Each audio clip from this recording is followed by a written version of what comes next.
transport kamu dari pengurus masjid. Jadi silakan diambil. Nah, jadi itu pengalaman pertama ya. Kita nggak tahu menau, oh rupanya ada yang ngasih amplop ya. Dapat Kalau kita rezeki. tidak minta, kita ikhlas ya. Tapi ada yang ngasih, ya sudah kata Pak dosen itu untuk kamu. Ya sudah, alhamdulillah dapat rezeki.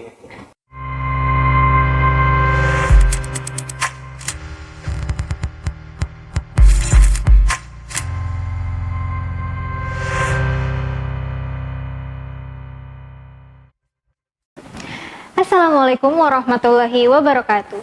Saya Widya Sania, jumpa lagi di Ruang Bicara Palpos Channel. Disinilah Anda berbicara. Kali ini kita kedatangan tamu yang istimewa. Beliau merupakan salah seorang dai, bisnismen, dosen di beberapa perguruan tinggi, dan dipercaya sebagai Ketua Forum Ikatan Dai Indonesia, dan masih banyak lagi prestasi lainnya. Baik, langsung saja kita sapa tamu istimewa yang sudah hadir di hadapan kita saat ini, Ustadz Haji Muhammad Taufik Saiman, SAGME. Assalamualaikum Ustadz. Waalaikumsalam warahmatullahi wabarakatuh. Gimana kabarnya nih? Baik, alhamdulillah sehat. Kesibukannya apa saat ini? Seperti biasa, berdakwah, mengajar, dan berwirausaha. Pemirsa Ruang Bicara Palpos Channel, yang menariknya lagi dari Ustadz Haji Muhammad Taufik Saiman ini, beliau masuk dalam Dai Ambasador 2017 dalam meretas dakwah melintas batas di 20 negara. Bagaimana itu caranya terpilih jadi dai tersebut? Ya, jadi pada tahun 2017 di awal tahun ada pembukaan untuk Dai Ambasador. Jadi ada 20 negara yang akan menerima Dai Ambasador dikirim ke luar negeri. Di antaranya ada ke Jepang, ada ke Australia, ada ke Prancis, ada ke Italia, ada Brunei Darussalam, Myanmar, Filipina, termasuk tetangga kita, Papua Nugini ya. Termasuk di Brunei Darussalam, Malaysia, dan lain sebagainya, ada 20 negara. Nah, maka dicarilah 20 ustadz, 20 dai yang akan dites dan lulus tes akan dikirim ke 20 negara tersebut. Nah, syaratnya berat. Ya. Syaratnya berat itu harus banyak menghafal Al-Quran. Lalu harus memiliki kemampuan berbahasa, baik bahasa Inggris maupun bahasa Arab. Lalu bisa menjadi imam. Ya. Lalu harus mengikuti tes. Ada tesnya itu, ada tes bahasa Inggris, ya. Lalu ada tes ceramah, ada tes kemampuan menghafal Qurannya, ya. Ada tes TPA juga kayak mau masuk universitas. S3, ya. Ada tes TPA-nya juga, termasuk juga ada kemampuan menulis. Kemampuan menulis baik dalam bahasa Inggris maupun dalam bahasa Arab. Gimana? Mau ikut? Insya Allah. Nah, jadi banyak tes yang dilakukan. Setelah lulus tes, nanti itu bukan langsung diberangkatkan. Biar nanti sama misi dan visi, termasuk saran, pesan yang dipesankan oleh dompet apa, melalui kop dari dompet apa, maka diadakan pelatihan. Pelatihan selama lebih kurang 1 minggu. Baru setelah pelatihan, menunggu visa selesai baru dikirim ke negara yang bersangkutan sesuai dengan penugasan. Gimana perasaan Ustadz terpilih sebagai itu? Ya alhamdulillah, saya sudah menyiapkan dan saya all out. Padahal sebelumnya saya tidak yakin, tidak yakin bisa diberangkatkan, tidak yakin lulus. Kenapa? Ya, karena istri juga khawatir kan, nanti ikut tes, nanti nggak lulus, nggak diberangkatkan. Saya bilang saya harus coba. Kenapa saya harus coba?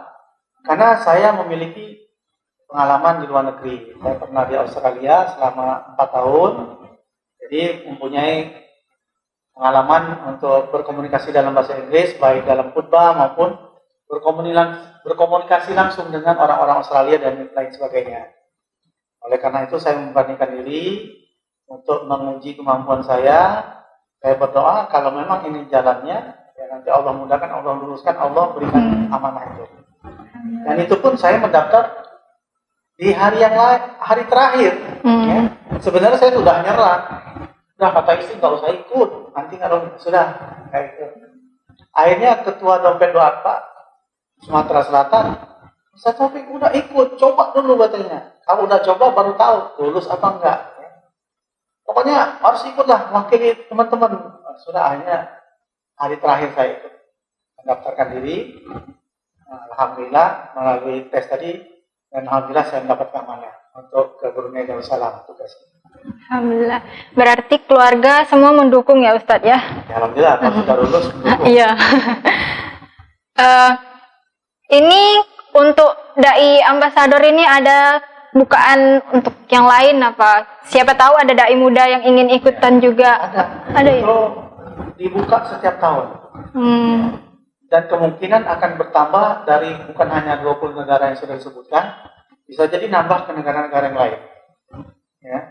Nah, itu kan yang sudah kerjasama saja, dan itu terus dari Kopdai Dompet Bapak menawarkan terus ke masyarakat yang di sana, kedutaan di sana, kedutaan Indonesia yang ada di sana. Nah, itu ditawarkan untuk pertama di bulan suci Ramadan. Di bulan suci Ramadan dikirim dai selama 1 bulan full sampai setelah Lebaran kedua baru pulang. Nah, itu pembukanya setiap tahun, kecuali pandemi COVID-19, ya kita dalam negeri aja ada PPKM, ya. Pengajian saja dibatasi, bahkan dilarang. Kalau cuma dilarang, maka sudah 2 tahun ini di cancel dulu.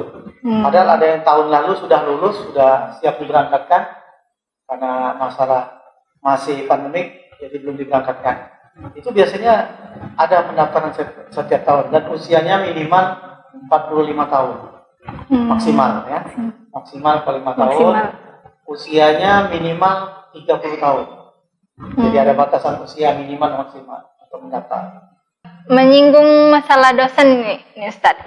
Dosen kan, Ustadz kan sebagai dosen ilmu STIE, STIT dan STIH. Sudah berapa lama Ustadz jadi dosen? Ya, kalau di Yayasan Perguruan Serasan itu adalah badan penyelenggara untuk 3 sekolah tinggi ini. Jadi badan penyelenggaranya adalah Yayasan Perguruan Serasan Muara Enim. Di Yayasan YPS atau Yayasan Perguruan Serasan Muara Enim ini dia mendirikan 3 sekolah tinggi tadi. Nah, jadi saya diminta menjadi dosen tetap karena seluruh pegawai dan dosen itu kan di bawah yayasan. Kita menjadi karyawan, kita menjadi dosen itu adalah karyawan atau dosennya yayasan. Tinggal penempatannya mengajar, home base mengajarnya di mana. Nah, kalau home base-nya saya mengajar di STIE, Sekolah Tinggi Ilmu Ekonomi Serasan. Namun saya juga ditugaskan untuk di Sekolah Tinggi Ilmu Teknik dan Sekolah Tinggi Ilmu Hukum. Tergantung nanti mata kuliahnya. Kalau saya alumni dakwah dan ekonomi Islam, jadi bukan mengajar teknik, ya, bukan mengajar hukum, tapi saya mengajar di masalah agama, kewirausahaan, di manajemen, ya, dan bisnisnya. Berarti ada kaitannya ya, sebagai dosen juga sebagai ulamanya juga.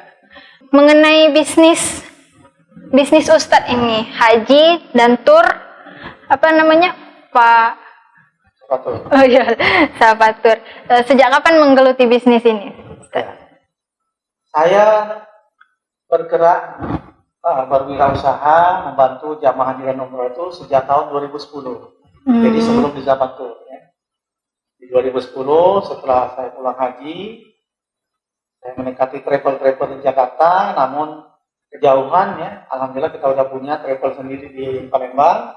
Akhirnya di 2014 saya join yang sudah teruji profesionalismenya, SOP-nya, bahkan sekarang Sahabatur itu sudah akreditasinya A. Nah, mungkin sama kayak Unsri ya. Unsri Universitas akreditasinya A. Nah, di travel juga ada dinilai SOP-nya, SDM-nya, kualitas segala macam ya. Alhamdulillah Sahabatur A, dan sudah teruji membantu memberangkatkan jamaah ya.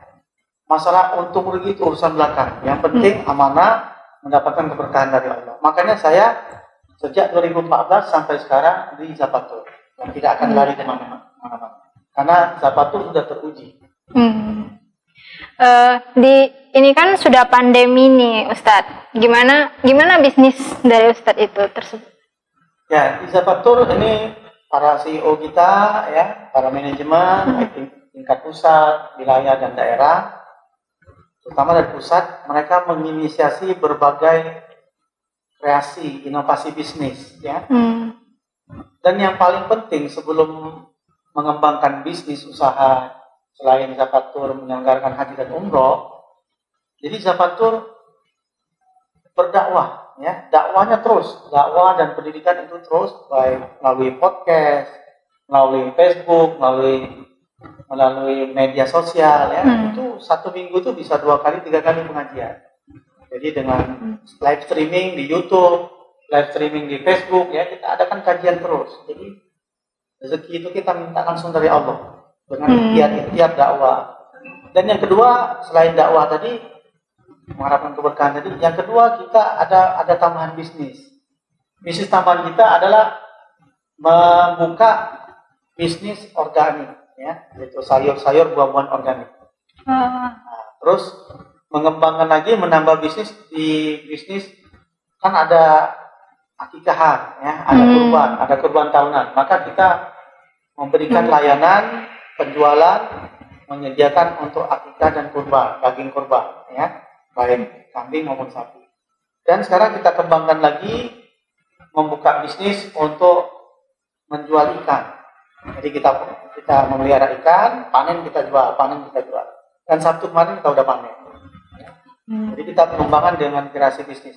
Kalau hanya mengandalkan umroh, udah hampir 2 tahun nggak jalan, dari mana kita akan menggaji karyawan? Gitu kan? Benar-benar, Ustaz. Dengan usaha ini. Di keluarga Ustadz ini ada nggak yang menurun pekerjaan Ustadz apa sebagai dai tersebut? Ada tidak? Anak saya baru 2. Ya. Anak saya baru 2. Yang pertama Berapa umur? semester 8 teknik arsitektur Unsri. Yang kedua baru semester 1 di farmasi Unsri. Ya, kalau menurun ya belum, karena mereka masih kuliah, ya. Paling organisasi di BEM, ya. Nah, itu karena dia masih kuliah. Tapi mereka sudah diajarkan ilmu agama sejak mereka di TK. Insya Allah sudah bekal agama, tinggal mereka menjadi dan insya Allah untuk mendakwakan kita ajarkan. Jadi Ustadz, untuk dakwah ini mulai dari tahun berapa dan gimana pengalamannya? Ya, saya mulai berdakwah itu sejak kuliah. Kuliah kira-kira tahun 95, ya.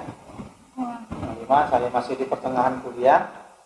Saat itu ada seorang dosen Fakultas Syariah IAIN Raden Kota Palembang minta saya untuk menggantikan khutbah Jumat, ya. Kamu bisa nggak gantikan saya untuk khutbah Jumat di Waitam, di Masjid di Waitam? Oh, siap Ustaz, siap.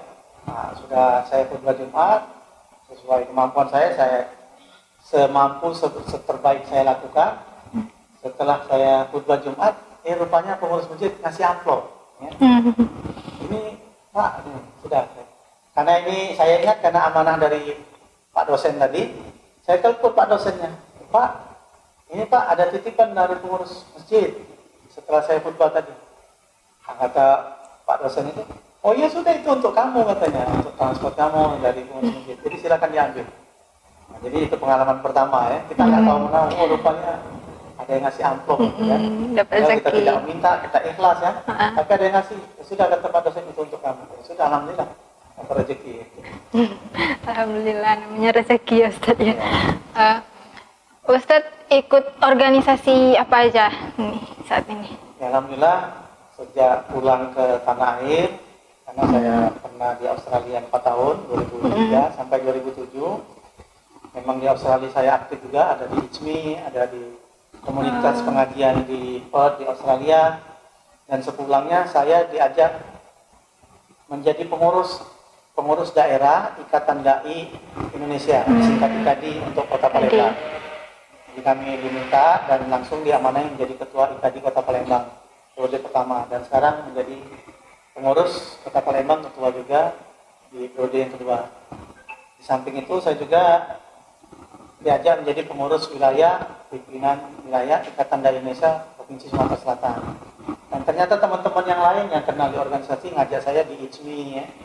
ICMI Kota Palembang, ada di Parmusi, ada juga di Majelis Daerah Keluarga Alumni HMI Kota Palembang.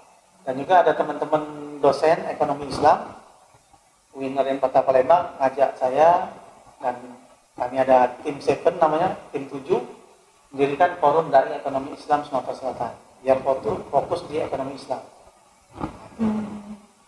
Dan juga di beberapa yayasan, baik yayasan keluarga maupun yayasan punya teman-teman ya, ada yayasan Asop, yayasan Saiman, ada juga di yayasan Guruan Serasan tempat saya bekerja sekarang. Baiklah pemirsa Ruang Bicara Palpos Channel, itulah tadi bincang-bincang hangat kita bersama dengan Ustadz Taufik Saiman. Semoga bermanfaat. Saya Widya Sania, sampai jumpa di episode berikutnya. Wassalamualaikum warahmatullahi wabarakatuh.